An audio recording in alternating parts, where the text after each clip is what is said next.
السلام علیکم ورحمۃ اللہ وبرکاتہ، نحمده ونصلی علی رسولہ الکریم، اما بعد فاعوذ باللہ من الشیطان الرجیم، بسم اللہ الرحمن الرحیم، رب اشرح لی صدری ویسر لی امری واحلل عقدۃ من لسانی یفقہوا قولی۔ نفع و نقصان کا مالک اللہ تعالی ہے۔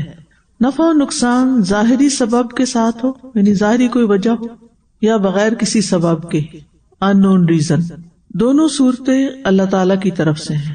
انسان کی فطرت ہے کہ وہ فائدہ حاصل کرنے اور نقصان سے بچنے کے ذرائع اختیار کرتا ہے، یعنی ہر ممکن کوشش کرتا ہے کہ اس کو فائدہ ہو اور نقصان نہ ہو۔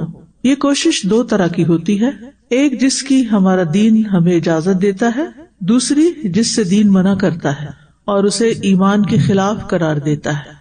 یہ جاننا ضروری ہے کہ کون سی کوشش اور مدد جائز اور کون سی ناجائز ہے، تاکہ ہمارے ایمان میں خلل نہ آئے۔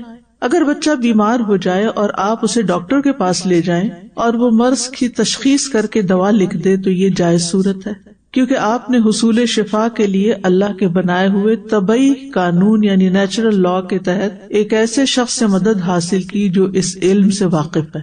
اس کے برعکس آپ کسی جھوٹے عامل یا جادوگر کو بلائیں اور وہ کسی غیبی طاقت سے بچے کو تندرست کر دے تو یہ ناجائز صورت ہوگی، کیونکہ اس غیبی طاقت کا ثبوت نہ تو کسی علم کی بدولت ہے اور نہ قرآن مجید اور احادیث رسول سے اس کے بارے میں کوئی رہنمائی ملتی ہے۔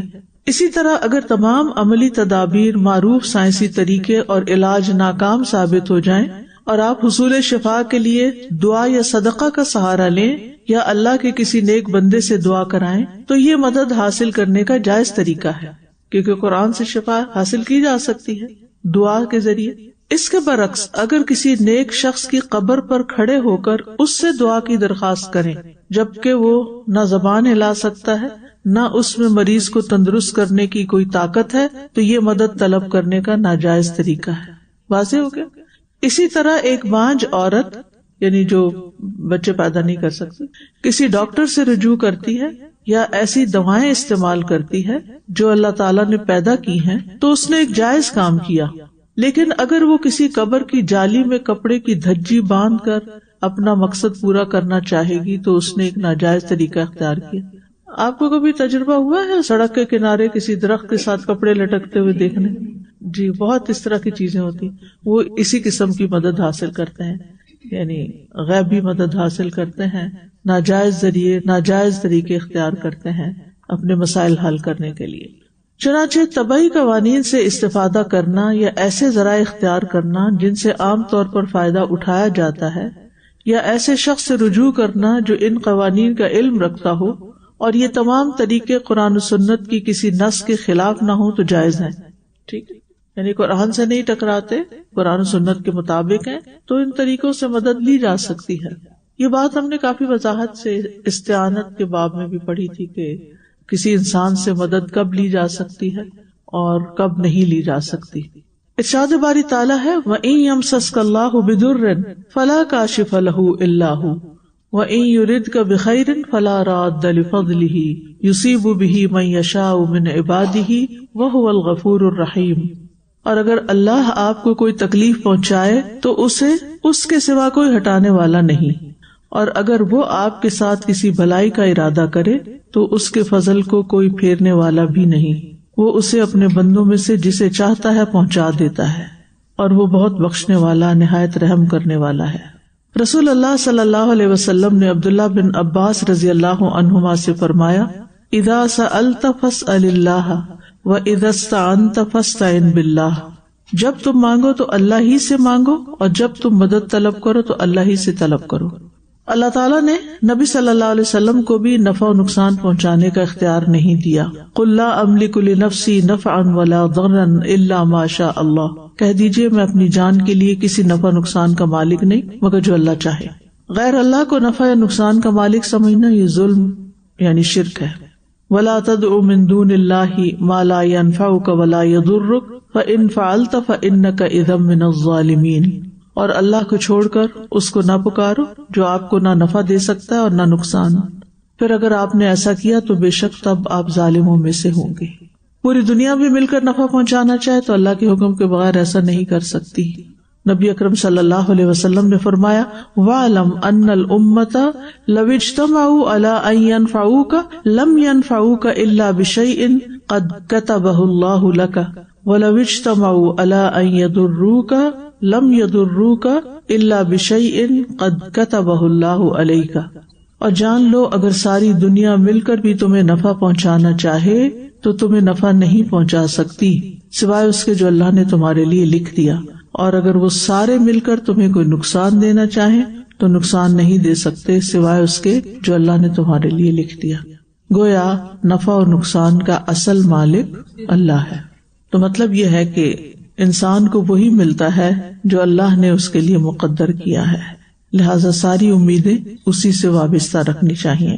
مخلوق جہاں فائدہ نہیں پہنچا سکتی اللہ کے اذن کے بغیر، وہاں کوئی نقصان بھی نہیں دے سکتی، اس لیے خوف زدہ رہنے کی ضرورت نہیں، ان لوگوں سے ڈرنے کی ضرورت نہیں، کیونکہ آپ سوچتے ہیں لیکن پھر بھی تکلیف تو آ جاتی ہے۔ ہاں، اگر کوئی آزمائش آتی ہے تو وہ تقدیر کا حصہ ہوتی ہے۔ یہ بات اگر ہمیں سمجھ آ جائے نا کہ یہ دنیا امتحان کا گھر ہے، دارالامتحان ہے، اس میں آزمایا جائے گا، اور چھوٹی یا بڑی آزمائش ہر روز کسی نہ کسی شکل میں آتی رہے گی، اس سے ہم بھاگ نہیں سکتے، امتحان تو ہوگا۔ جب انسان پر کوئی امتحان آئے، کوئی تکلیف آئے، کوئی آزمائش آئے تو یہی سوچ لے کہ اس دنیا میں تو اس کے بغیر گزارا ہی نہیں ہے، یہ تو ہونا ہی تھا، یعنی اسے ایکسپٹ کرے۔ آزمائش کیا ہے، امتحان کیا، تکلیف اور دکھ کیا، مرضی کے خلاف، خواہش کے خلاف کوئی چیز ہونا، یا مقصد کے خلاف یا فائدے کے خلاف کوئی چیز ہو جانا۔ تو اکثریت ہماری کیا کرتی ہے کہ جب کچھ ایسا ہو جاتا ہے تو اس کو ایکسپٹ نہیں کرتی، وہ کہتی ہے ایسا کیوں ہوا، اللہ نے میرے ساتھ ایسا کیوں کیا، فلاں نے ایسا رویہ کیوں کیا، کاش میں یہ نہ کرتا، کاش فلاں ایسا نہ کرتا۔ تو یہ ساری چیزیں جو ہے نا، یہ شیطان کا دروازہ کھول دیتی ہیں اور انسان کے ایمان میں خلل آ جاتا ہے۔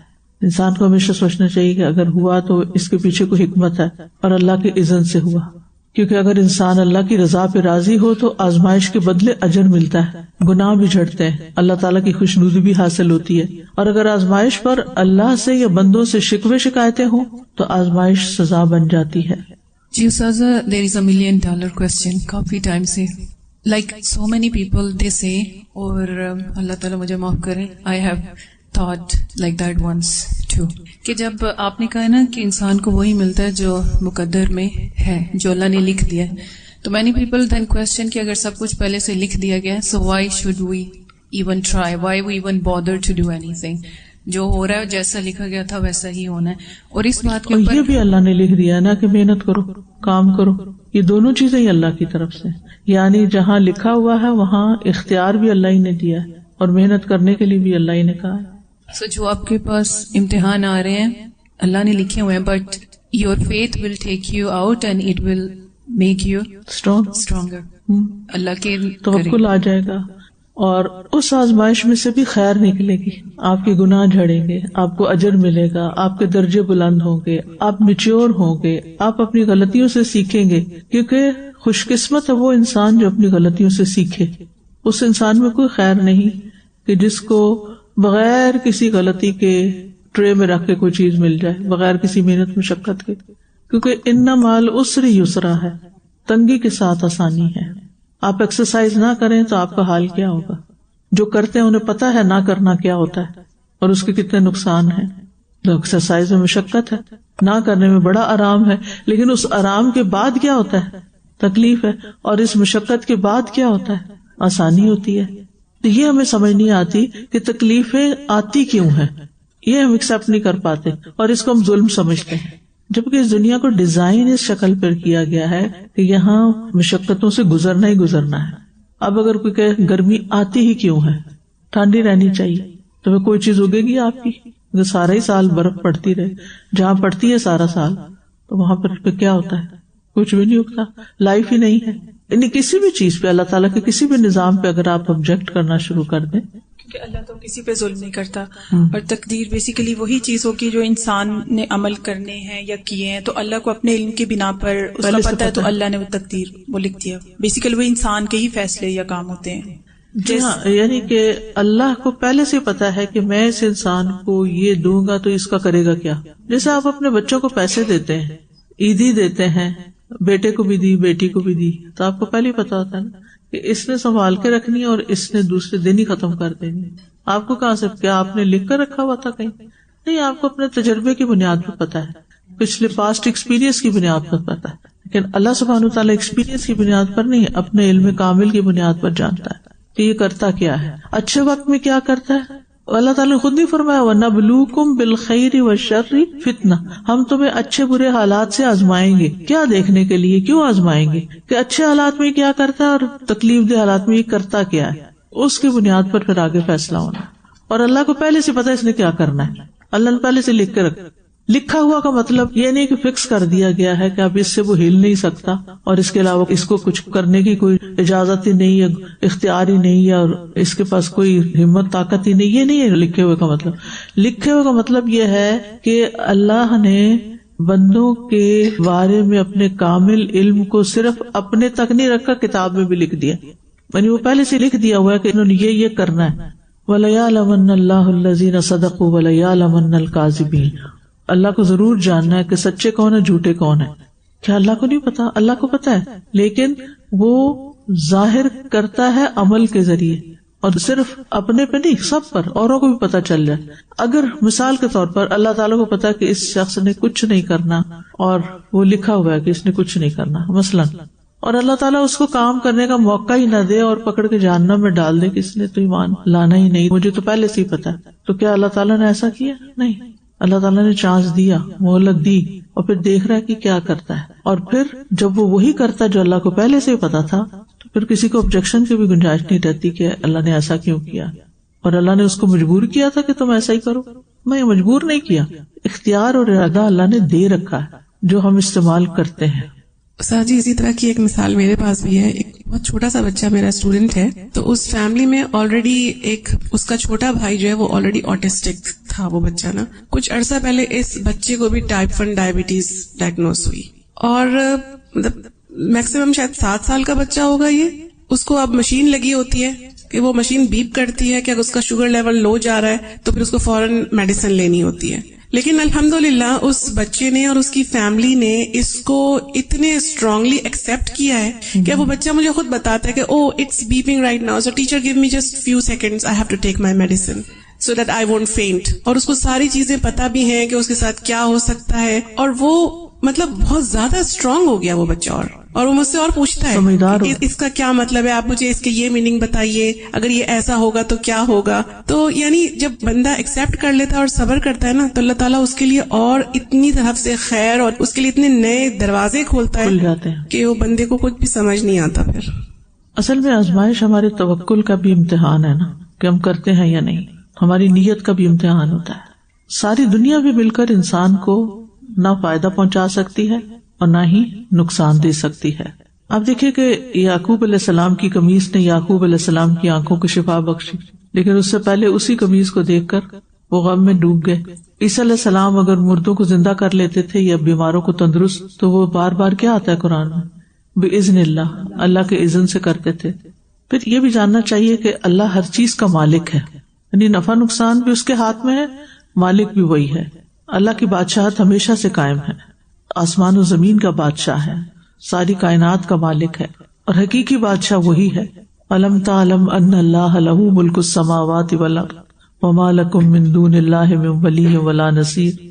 اللہ تعالیٰ فرماتا ہے وَلِلَّهِ مُلْكُ السَّمَاوَاتِ وَالْأَرْضِ وَاللَّهُ عَلَى كُلِّ شَيْءٍ قَدِيرٌ.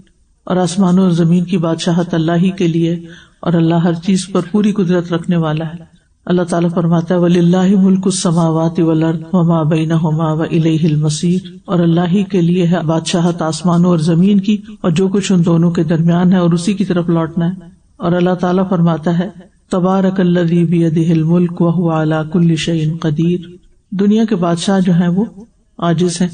فرعون لوگوں سے کہتا تھا الیس لی ملک مصر, کیا مصر پر میری بادشاہت نہیں؟ لیکن کیا آج مصر پر فرعون کی بادشاہت ہے؟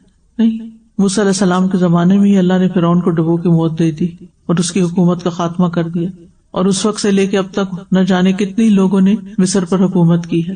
لوگ آتے رہے جاتے رہے, کسی کی بادشاہت ہمیشہ نہیں چلی اور نہ ہی چل سکتی ہے. کہاں گئے نمرود و شداد و حامان, سب دنیا سے مٹ گئے. اللہ تعالیٰ کا فرمان ہے ان الحکم الا للہ, حکم صرف اللہ ہی کا چلتا ہے، اور دنیا کے بادشاہ جو ہیں وہ عاجز ہیں.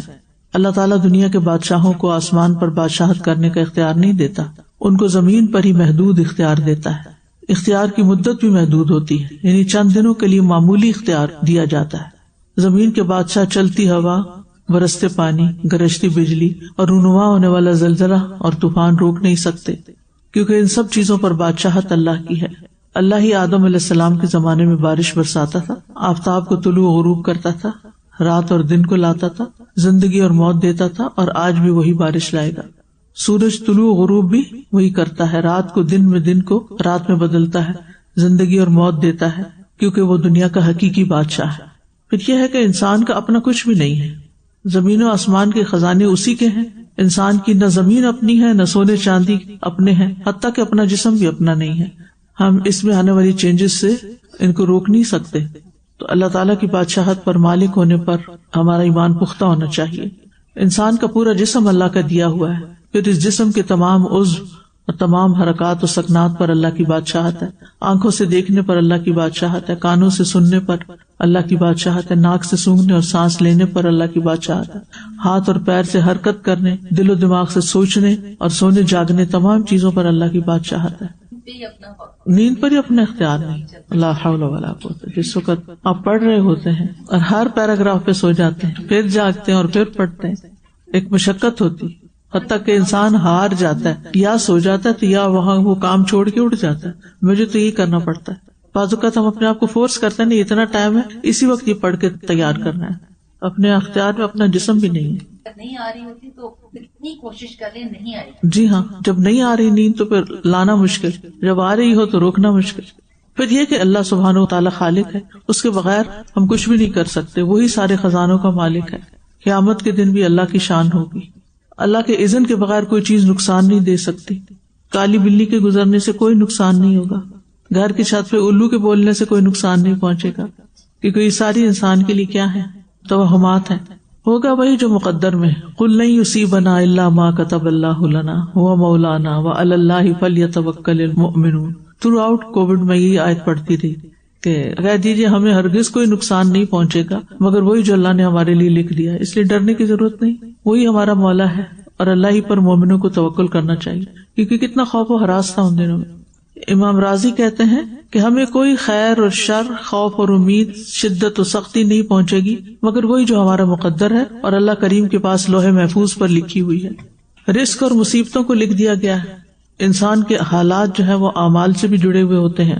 بعض اوقات صحت اور مرض، نفع اور نقصان، کامیابی اور ناکامی، خوشی اور غمی، بارش اور خشک سالی، مہنگائی اور ارزانی کہتے سستا میں، بدامنی اور دہشت گردی، وبائی امراض، زلزلے اور طوفان، سیلاب، یہ سب ہمارے نیک و بد اعمال کا نتیجہ بھی ہوتے ہیں. نافرمانیوں کی وجہ سے اللہ سبحانہ وتعالیٰ نے پچھلی قوموں کو برباد بھی کیا. ہمارے سامنے مثالیں موجود ہیں. قرآن مجید میں بھی اللہ تعالیٰ فرماتے ہیں کہ مصائب تمہاری اپنے گناہوں کے سبب آتے ہیں. وما اصابکم من مصیبت فبما کسبت ایدیکم ویعفو عن کثیر. اور جو مصیبت بھی تمہیں پہنچتی ہے تو وہ تمہارے اپنے ہاتھوں کی کمائی کی وجہ سے ہے، اور بہت سی چیزوں سے تو وہ درگزر فرما دیتا ہے. پھر مومنوں کو پہنچنے والی تکلیفیں گناہوں کا کفارہ بھی ہوتی ہیں. کبھی مصیبت فوری سزا ہوتی ہے اور بندے کے حق میں یہ بھی بہتر ہوتی.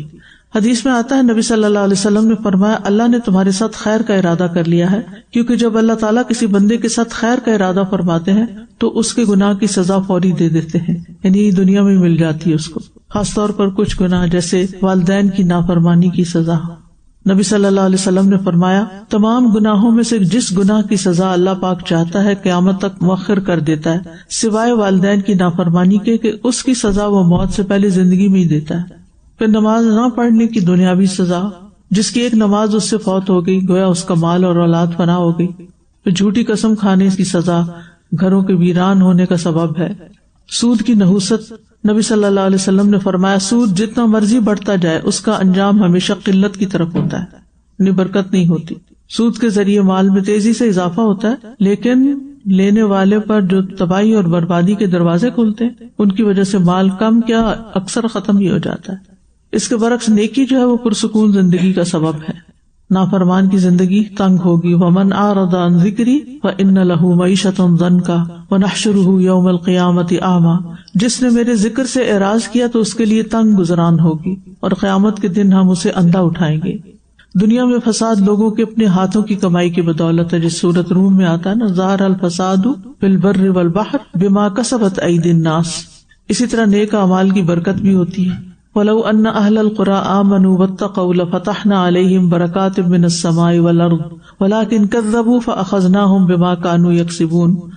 اور اگر واقعی بستیوں والے ایمان لے آتے اور تقوی اختیار کرتے تو ہم ضرور ان پر آسمان اور زمین سے برکتوں کے دروازے کھول دیتے، لیکن انہوں نے جھٹلایا تو ہم نے انہیں اس کمائی کے عوض پکڑ لیا جو وہ کیا کرتے تھے، یعنی ان کے برے اعمال کی وجہ سے. تو گویا ایمان اور تقوی برکت اور خوشحالی کا ذریعہ، اور برے اعمال عذاب اور پکڑ اور پریشانی کا سبب ہے. پھر استغفار کی برکت سے بہت سی نعمتیں ملتی ہیں. تقویٰ جو ہے نجات کا ذریعہ ہے، رزق کی کشادگی کا سبب ہے. وَمَن يَتَّقِ اللَّهَ يَجْعَل لَّهُ مَخْرَجًا وَيَرْزُقْهُ مِنْ حَيْثُ لَا يَحْتَسِبُ. جو اللہ سے ڈرے گا وہ اس کے لیے نکلنے کا راستہ بنا دے گا اور اسے وہاں سے رزق دے گا جہاں سے وہ گمان بھی نہیں کر سکتا. نعمتوں کی ناشکری کا وبال وہ ہم جانتے ہیں، قرآن میں پڑھ چکے ہیں. یعنی نافرمانی جو ہے وہ سبب پریشانی ہے اور فرما برداری سبب سکون ہوتا ہے. برے اعمال کے برے اثرات ہوتے ہیں. اب سوال ہی پیدا ہوتا ہے کہ یہ جو ہم پڑھ رہے ہیں کہ نیکیوں کا فائدہ ہوتا ہے اور برکت ہوتی ہے اور مشکلات سے نجات ہوتی ہے، پھر ایسا کیوں ہوتا ہے کہ بعض اوقات نیک لوگوں پہ مشکل آ جاتی ہے؟ یعنی وہ لوگ گناہوں سے بچ رہے ہوتے ہیں، فرما برداری بھی کر رہے ہوتے ہیں، لیکن پھر بھی ان کے اوپر تکلیف آ جاتی ہے اور یہ بطور آزمائش ہوتی ہے. لیکن اس کا نتیجہ کیا ہوتا ہے؟ نعمت کا حصول، تکلیف دور ہو جاتی ہے. یعنی ہوتا یہ ہے کہ جب انسان اس تکلیف پر صبر کرتا ہے اور اللہ سے راضی رہتا ہے تو اللہ کی رضا بھی مل جاتی، اس صبر پر اجر بھی مل جاتا ہے، اللہ سبحانہ وتعالیٰ کی معیت، قرب ملتا ہے. ان اللہ مع الصابرین، کتنی بڑی بات ہے. اور یوں انسان کے درجات بلند ہوتے ہیں. وَمَن يُؤْمِن بِاللَّهِ يَهْدِ قَلْبَهُ. جو اللہ پر بھروسہ کرتا ہے اللہ تعالیٰ اس کے دل کو رہنمائی دے دیتا ہے، اس کو تکلیف کی حالت میں بھی پرسکون رکھتا ہے. کبھی آپ کو شہد کے چھتے سے شہد نکالنے کا اتفاق ہوا؟ کبھی کسی کو نکالتے ہوئے دیکھا ہے؟ کیا ہوتا ہے شہد نکالنے تو وہ مکھیاں کیا کرتی ہیں، اس کو کہیں نہ کہیں آ کے کاٹ دیتی، چاہے اس کو کتنا بھی بگاتے ہیں نا، لیکن کچھ ایسی ہوتی پلٹ کے آتی کاٹتی ہیں اس کو. حالانکہ اللہ نے ان کو بنایا اس لیے تھا، یہ سارا ان سے کام کروایا اس لیے تھا کہ انسان کے لیے تم نے شہد تیار کرنا، لیکن بہرحال ان کی اتنی محنت ہوتی ہے ان بیچاریوں کو تو کوئی پیمنٹ بھی نہیں ہوتی. فری میں ادھر ادھر سے پھلوں کا جوس پی کے اور وہ شہد بنا کے رکھ دیتی ہیں اور پھر ہم ان کو بگا دیتے ہیں. اور بعض لوگ تو اتنے ظالم ہوتے ہیں وہ دھوئیں دیتے ہیں اور ان کو مار بھی دیتے ہیں اور آگ لگا دیتے ہیں اور کیسی کیسی تکلیفیں دیتے ہیں، لیکن اس کے بغیر شہد ملتا نہیں ہے نا. اور شہد کی مکھی بھی کہتے ہیں کہ ایک قطرہ شہد بنانے کے لیے 50,000 اڑانے اڑتی ہے، اتنی محنت کرتی. اور کس طرح سارا دن اس کا ایک ہی کام ہے، شہد پیتی ہے لیکن وہ اس کے پیٹ میں اس طرح نہیں جاتا، وہ جو جاتا ہے اس کو باہر نکالتی ہے. کتنی مشقت سے وہ بھی گزرتی. لیکن ہم میں سے کتنے لوگ ہیں جو شہد کھا کے شہد پی کے شکر گزار بھی ہوں. ہمیں تو بند باٹل میں مل جاتا ہے. ہم تو زیادہ یہ ہوتا ہے کہ جب لیتے ہیں تو شکوہ کرتے ہیں، پہلے آئی تھی تو یہ بوٹل اتنے کی تھی اب اتنے کی ہو گئی ہے.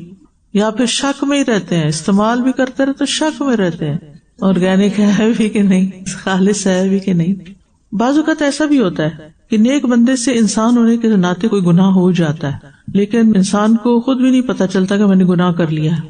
کوئی دفعہ ایسے بھی ہوتا ہے نا. کیا ہم اپنی ہر غلطی کو غلطی مانتے؟ نہیں مانتے. تو کچھ لوگ ہوتے ہیں کہ ان کی بہت نیکیاں ہوتی ہیں، خوب صدقہ خیرات کرنے والے، دوسروں کی کیئر کرنے والے، اللہ کا ذکر کرنے والے، نمازیں پڑھنے والے، لیکن اس کے ساتھ ساتھ کچھ ایسے کام کر رہے ہوتے ہیں جن کو وہ گناہ سمجھتے ہی نہیں. اب گناہ تو گناہ ہی ہے نا. ایک اصول آپ یاد رکھیں، اللہ کے حکم میں کمی کرنا گناہ ہے اور زیادتی کرنا بدعت ہے، وہ گمراہی ہے. یعنی جس چیز کا اللہ نے حکم دیا اس کو ماننا نہیں، یہ گناہ ہے، یہ ظلم ہے، معصیت ہے. اور جو حکم دیا اس سے آگے بڑھ کے کرنا بدعت ہے، جو گمراہی. ٹھیک ہے نا. تو اعتدال میں ہی رہنا ہے، جو کرنے کو کہا گیا وہ کرنا ہے اور جو کرنے کا حکم ہی نہیں دیا گیا اس سے بچ کے رہنا ہے. اس کی مثال کیا؟ اس کی مثال یہ ہے کہ اللہ تعالیٰ نے ہمیں نماز کا حکم دیا ہے نا کہ نماز پڑھو.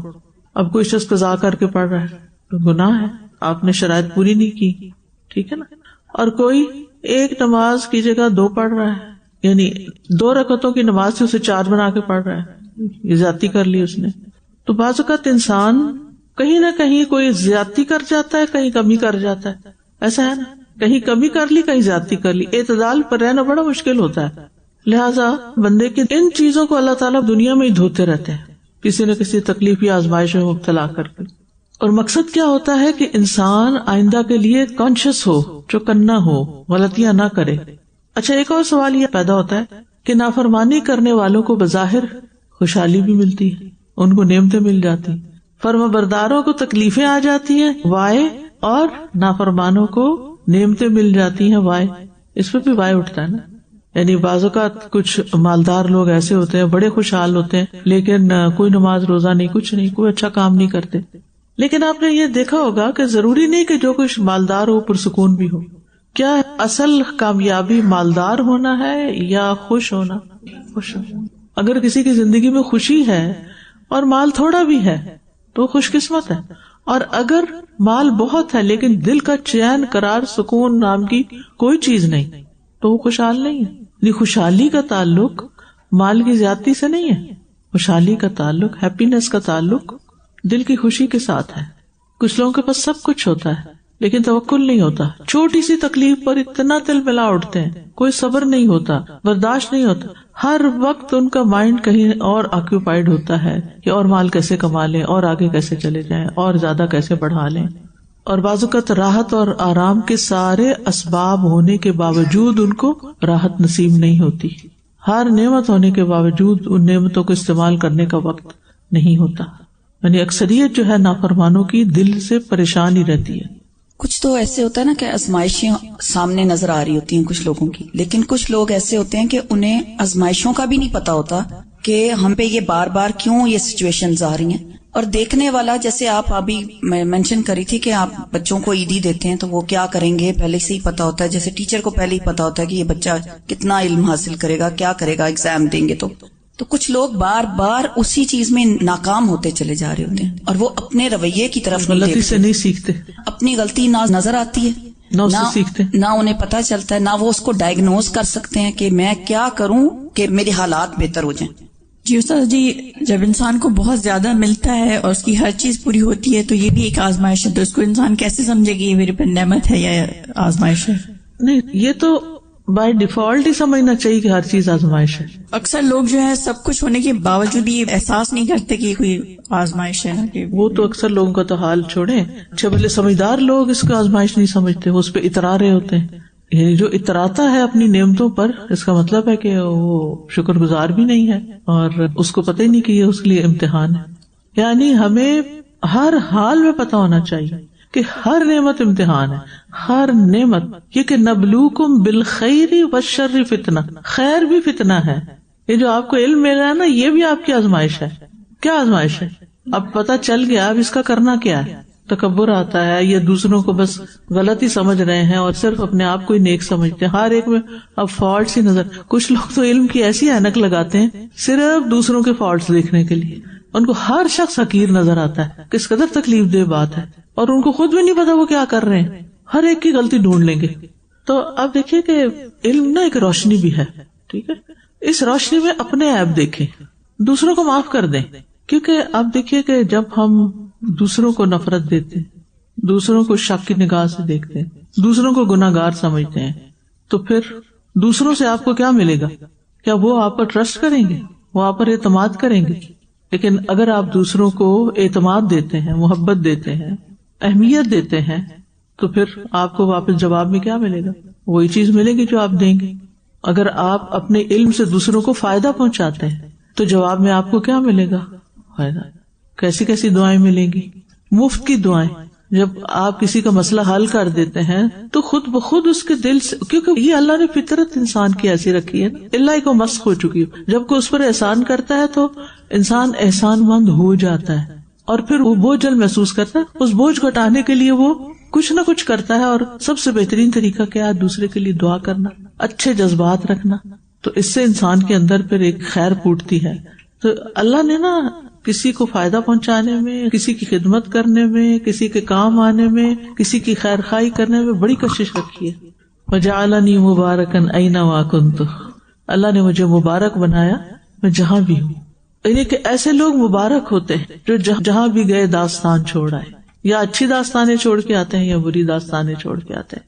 تو آپ دیکھیے کہ جو علم والا انسان ہوتا ہے نا، وہ یہ نہیں دیکھتا کہ میں صرف اپنی جان پہچان کے لوگوں کو فائدہ پہنچاؤں، وہ ہر ایک کا خیر خواہ ہو جاتا ہے.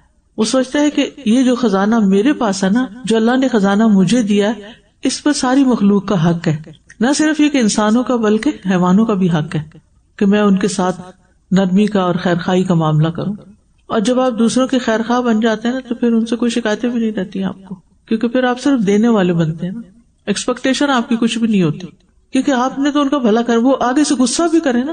اب دیکھیں ماں بچے کی خیر خواہ ہوتی ہے نا، تو وہ اس کو کھلاتی ہے تو وہ آگے سے منہ سے باہر نکالتا ہے، روتا ہے، لیکن کیا ماں ہمت ہار جاتی دوا دیتے وقت مثلاً یا کھانا کھلاتے وقت؟ Ustaza, I wanted to share something. Yesterday, یہاں سے جانے کے بعد نا pick up my daughter and we were coming home.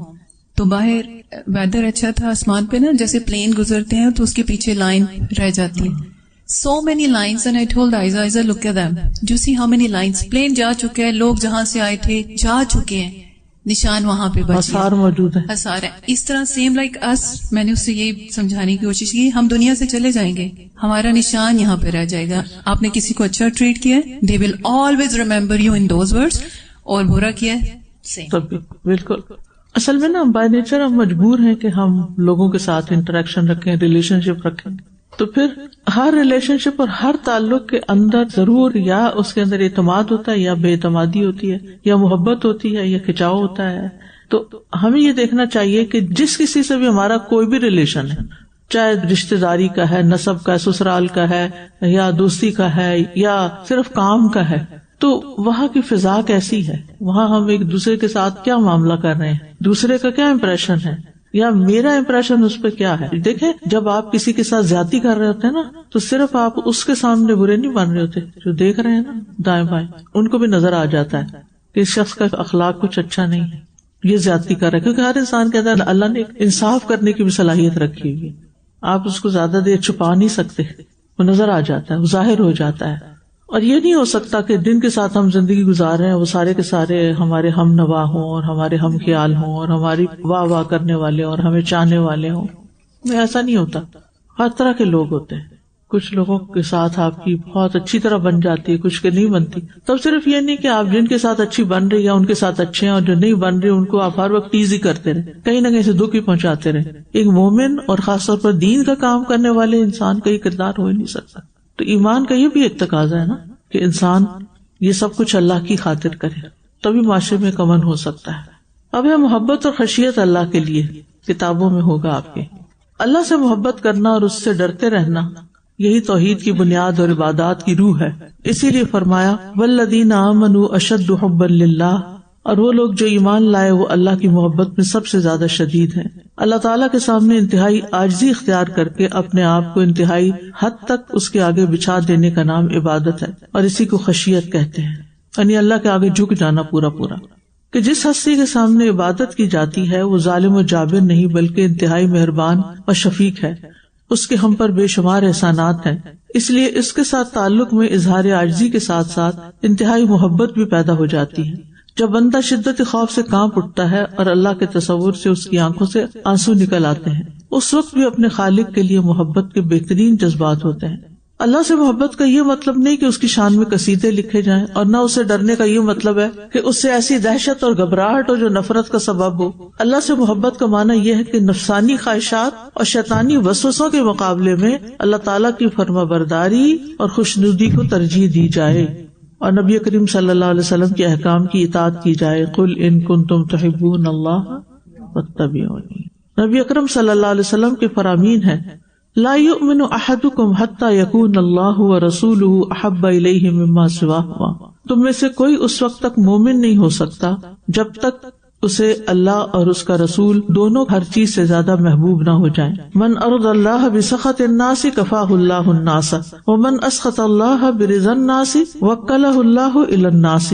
جس نے لوگوں کو ناراض کر کے اللہ کو راضی کیا، اللہ تعالیٰ اسے لوگوں کی طرف سے کافی ہو جائے گا، اور جس نے لوگوں کو راضی کرنے کے لیے اللہ کو ناراض کیا، اللہ اسے لوگوں کے سپرد کر دے گا. اللہ سے محبت کی نشانی یہ ہے کہ اس سے ملاقات کو محبوب رکھا جائے. نبی اکرم صلی اللہ علیہ وسلم نے فرمایا من احب لقاء اللہ احب اللہ لقاءہ، جو شخص اللہ کی ملاقات کو محبوب رکھتا ہے اللہ بھی اس کی ملاقات کو محبوب رکھتا ہے. اسی طرح یہ ماننا کہ اللہ اپنے اولیاء سے محبت اور مودت رکھتا ہے جیسی اس کی شان ہے. قل ان کنتم تحبون اللہ فاتبعونی یحببکم اللہ، کہہ دیجیے اگر تم اللہ سے محبت کرتے ہو تو میری پیروی کرو، اللہ تم سے محبت کرے گا. ان اللہ یحب الذین یقاتلون فی سبیلہ صفا کأنہم بنیان مرصوص، بے شک اللہ ان لوگوں سے محبت کرتا ہے جو اس کے راستے میں صف بنا کر جنگ کرتے ہیں گویا کہ وہ ایک سیسا پلائی ہوئی دیوار ہوں یا عمارت ہوں. اللہ کی محبت دنیا کی سب سے قیمتی چیز ہے، سب سے لذیذ چیز ہے. اللہ ابن قیم رحمہ اللہ فرماتے ہیں علل اطلاق دنیا کی سب سے بڑی لذت اللہ سبحانہ وتعالیٰ کی معرفت کی لذت اور اس کی محبت کی لذت ہے. بے شک یہی دنیا کی اور اس کی عالیشان نعمتوں کی اصل لذت ہے.